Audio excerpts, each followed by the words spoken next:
எல்லோருக்கும் வணக்கம். பிரம்மரிஷி பிதாமக பத்ரிஜி அவர்களுக்கு நம் ஆயவருடைய வணக்கத்தையும் நன்றியும் தெரிவிச்சுக்கலாம். அனைவருக்கும் அக்ஷய திருதியை நல்வாழ்த்துக்கள். அக்ஷயம் அப்படின்னா என்ன அப்படின்னு சொன்னா பெருகுதல் அப்படின்றது அர்த்தம். திருதியை அப்படின்னா சித்திரை மாதத்தில் வரும் அமாவாசைக்கு பிறகு 3ஆம் நாள் திருதியை அப்படின்றது. எல்லாரும் ரொம்ப பிஸியா இருப்பீங்க. தங்கம் வாங்கணும், வெள்ளி வாங்கணும், தானம் கொடுக்கணும். எல்லாரும் இப்ப அக்ஷய திருதியைன்னா எவ்வளவு விலை இருந்தாலும் தங்கம் வாங்கணும் அப்படிலாம் எல்லாரும் நம்ம நினைப்போம். ஆனால் ஒரு புரிதலோடு நம்ம இந்த அக்ஷய திருதியை நாம் கொண்டாடுவோம். அக்ஷயம்னா என்ன? பெருங்குதல். திருதியை அப்படின்னா 3ஆம் நாள். அப்போ அன்னைக்கு பண்ற செயல்கள் எல்லாமே பெருகும் அப்படின்றது ஐதீகம். இந்த நாள் எப்படி வந்தது அப்படின்னு கேட்டா, இந்த திருதியை இந்த சித்திரை மாதத்தில் வரும் அமாவாசைக்கு பிறகு 3ஆம் நாள் திருதியையில மகாபாரதம் விநாயகர் வேதவியாசரின் கட்டளைப்படி மகாபாரதத்தை எழுதினார். இந்த அக்ஷய திருதியை அன்றுதான் எழுதினார் அப்படின்னு. அதுக்கப்புறம் அன்னபூரணி பிறந்த நாள். எவ்வளவு விஷயம் இருக்குல்ல. அதுக்கப்புறம் தசாவதாரத்தில் 6வது அவதாரமான பரசுராமர் பிறந்த தினம் அக்ஷய திருதியை அன்றுதான் பரசுராமர் பிறந்தார். அப்புறம் கங்கை பூமிக்கு வந்த நாள். எவ்வளவு விஷயங்கள் இருக்குல்ல. கங்கை பூமிக்கு வந்த நாளை அக்ஷய திருதியை அன்றைக்கு தான் கங்கை நதி இந்த பூமிக்கு வந்தது. பிறகு கிருஷ்ண பரமாத்மா தன்னுடைய நண்பர், எவ்வளவு அற்புதமான கிருஷ்ணனாலே என்ன ஞாபகம் வரும் நமக்கு? குசேலருக்கு அக்ஷயம் அப்படின்னு சொல்லி கொடுத்தாராம் மவுளை. அதுக்கப்புறம் என்ன ஆச்சுன்னா, அவருக்கு நிறைய சொத்துக்கள் நிறைய எல்லாமே ஒரு பெருகியது. அக்ஷயம்னாலே பெருகுதல் அப்படின்றது நம்ம கண்டிப்பா நம்ம தெரிஞ்சுக்கணும். அதுக்கப்புறம் மண்டோதரியை சந்தன குழம்பிலிருந்து வீட்டெடுத்த நாள் அக்ஷய திருதியை என்று. மண்டோதரி யாருன்னு நமக்கு தெரியும். ராவணனுடைய மனைவி. ஆனாலும் மிக மிக ஒரு நல்ல தியானி, மிக மிக ஒரு நல்ல குணம் படைத்தவள். அவன் கணவர் செய்வது தவறு என்று பல இடங்களில் போராடினார். அதற்கப்புறம் என்னன்னா, திரௌபதி மானபங்கப்படுத்திய பொழுது கிருஷ்ண பரமாத்மா என்ன ஒரு புடவை கொடுத்துக்கிட்டே இருந்தாரு. அக்ஷயம் போல அது பெருகிட்டே இருந்துதான். எவ்வளவு நீளம், எவ்வளவு இழுக்க வந்துகிட்டே இருந்தது. அப்ப அந்த அக்ஷய திருதியை அப்படி பெருகுதல். அப்புறமா பஞ்ச பாண்டவர்களுக்கு மணிமேகலையா அக்ஷய பாத்திரம் கிடைத்த நாள். அக்ஷய பாத்திரம் செல்வாங்க இல்லையா, மணிமேகலை மூலமாக வந்தது அப்படின்னு சொல்லிட்டு. அப்ப அக்ஷய பாத்திரம் அவங்க காட்டுல இருக்கும் பொழுது மகாபாரதத்தில் பஞ்ச பாண்டவர்களுக்கு இந்த அக்ஷய பாத்திரம் அவர்களுக்கு வந்த நாள் அப்படின்னு சொல்லி இதிகாசம் கூறுகின்றன. எவ்வளவோ நல்ல விஷயங்கள் இருக்குல்ல. இன்னொன்னு என்ன பண்ணுவாங்கன்னா, அந்த காலத்துல மோர் கொடுப்பாங்க.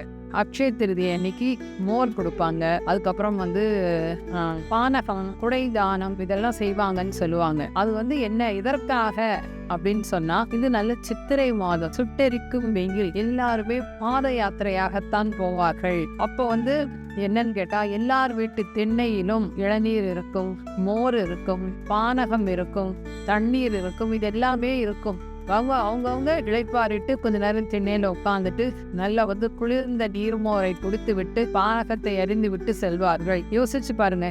அந்த காலத்தில் செய்யும் ஒவ்வொரு விஷயங்களும் நல்லவற்றை உணர்த்துவதற்காக செய்யப்பட்டது. அதற்கு பிறகு செருப்பு தானம் அப்படின்னா நமக்கு தெரியும். கால் சுடும். இந்த வெயில் காலத்து சுட்டெரிக்கும் வெயில்ல கால் சுடும். அதனால் செருப்பு இதெல்லாம் அப்படின்றது ஒரு புரிதல் இருந்தது. பாத யாத்திரையா போறவங்களுக்கு நல்ல விஷயங்களை நம்ம செய்ய வேண்டும் அப்படின்ற ஒரு புரிதல். அதுக்கப்புறம் அவங்க நடைபாதையில போவாங்க, கால் சுடும். அதுக்கப்புறம் கொடை கொடுப்பாங்க. வயசானவங்க நடந்து போகும்போது, இந்தாங்க இந்த கொடையை வச்சுக்கோங்க, இந்த கொடையை வச்சுக்கிட்டு இந்த கொடையை எடுத்துக்கிட்டு போங்க அப்படின்லாம் சொல்லுவாங்க. இது எல்லாமே ஒரு காரணத்திற்காக உருவாக்கப்பட்டது. பெருகும் அக்ஷராபியாசம் அப்படின்னு சொல்லிட்டு செய்வாங்க. குழந்தைகளை பள்ளிக்கு அனுப்புவதற்கு முன் ஒரு பூஜை மாதிரி பண்ணுவாங்க. அக்ஷராபியாசம் அப்படின்னு சொன்னா எழுதுதல். எழுதி அதை இந்த அரிசியில எல்லாம் எழுதுவாங்க. என்னன்னு கேட்டா, அன்றைக்கு ஆரம்பிக்கும் வேலைகள் பெருகும், அப்போ கல்வி பெருகும், ஞானம் பெருகும் என்பதுதான் ஐதீகம். இப்போ காலகட்டத்துல எல்லாரும் தங்கம் வாங்கணும். முன்னாடிலாம் அதெல்லாம் கிடையவே கிடையாது. அக்ஷய திருதினா என்னன்னே தெரியாது. எல்லாரும் பூஜை பண்ணணும், இது மட்டும்தான் செய்வாங்க. ஆனா இப்ப எங்க பார்த்தாலும் தங்கம் வாங்கணும், வெள்ளி வாங்கணும், அன்னைக்கு வாங்கினா பெருகும், இப்படி மட்டும்தான் சொல்றாங்க. தங்கம் வேணும், வெள்ளி வேணும், பணம் வேணும், எல்லாமே வாழ்க்கைக்கு தேவை. ஆனால் உலகாய விஷயங்கள் மட்டும் தேவை அப்படின்றது நம்ம நினைப்பது தவறு.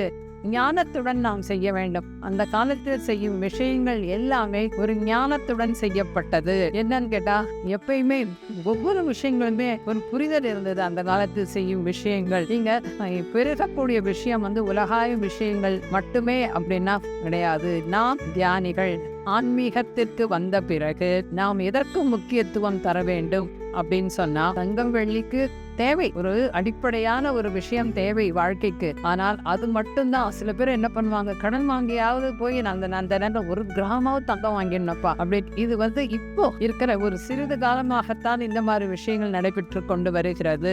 ஆனால் நாம் அன்னைக்கு செய்யற விஷயங்கள் பெருகும் நம்புறோம் இல்லையா?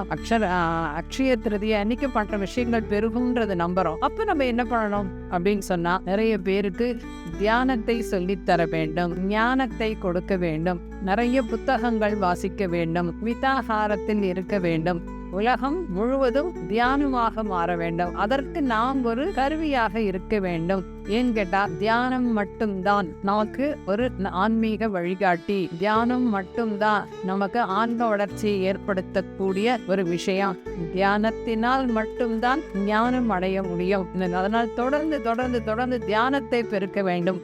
இன்னைக்கு நம்ம என்ன பண்ணணும்னா, அக்ஷய திருதியை நம்ம பக்கத்துல ஏதாவது ஒரு கோவில்ல போய் உட்கார்ந்து நம்ம கண்ணு மூடி உட்காரும் பொழுது அவங்க நிறைய பேருக்கு என்ன ஆகும்னா, என்னவோ இவங்க பண்றாங்களே என்ன அப்படிங்கிறப்ப நான் தியானம் பண்றேன் அப்படின்னு அதை பற்றி புரிய வைப்போம். ஒவ்வொரு நாளும் ஒவ்வொரு நிமிடமும் நமக்காகவும் ஒரு செயல் செய்ய வேண்டும், மற்றவர்களுக்காகவும் கண்டிப்பாக செய்ய வேண்டும். நமக்கு இருக்கிற ஞானத்தை நாம் கண்டிப்பாக கொடுக்க வேண்டும். பத்ரிஜி கொடுத்தாரு இல்ல, ஒரே ஒரு பத்ரிஜி எத்தனை பேரை உருவாக்கினார் அதை நம்ம தெரிஞ்சுக்கணும். அப்போ நம்ம என்ன பண்ணோம், ஒரு உற்சவம், வாழ்க்கை ஒரு உற்சவம். உற்சவம்னா என்னன்னா, திருவிழா போல் இருக்க வேண்டும். எப்பயுமே ஒரு அக்ஷய திருதியாக இருக்க வேண்டும். பெருகும் அப்படின்னு சொன்னா ஞானம் பெருக வேண்டும், தியானம் வளர வேண்டும். நிறைய பேருக்கு தியானத்தை சொல்லித்தர வேண்டும். புத்தகங்கள் மூலமாக ஞானத்தை வளர்த்து கொள்ள வேண்டும். சுவாத்தியாயா அப்படின்றது மறுபடியும் நம்ம சொல்றோம் சுவாத்தியாயத்தை பத்தி. அப்போ என்ன பண்ணலாம், இத்தனை நாள் படிக்கலாம் கூட இன்னைக்கு ஆரம்பிங்க. ஒரு புத்தகத்தை எடுத்து ஒரு 10 பக்கம் நாம் படிப்போம் அப்படின்னு சொல்லி ஆரம்பிங்க. இந்த அக்ஷய திருதியை எத்தனை பேர் நீங்க யோசிச்சு பாருங்க. எத்தனை மகான்கள் பிறந்தது, அன்னபூரணி பிறந்த நாள், பரசுராமர் அவதரித்த நாள், கங்கை வந்த நாள், பாண்டவர்களுக்கு அக்ஷய பாத்திரம் வந்தது, எவ்வளோ விஷயங்கள். இந்த ஞானத்தை நாம் தெரிந்து கொண்டு நம்மளுடைய தியானத்தை தொடர்ந்து செய்ய வேண்டும். அதனால் எப்பயுமே உலகாய விஷயங்கள் மட்டுமே கவனம் செலுத்தாமல் அதில் என்ன விஷயம் இருக்கு, ஆன்மீகமாக எப்பயுமே ஆன்ம நிலையில் நாம் இருக்க வேண்டும்.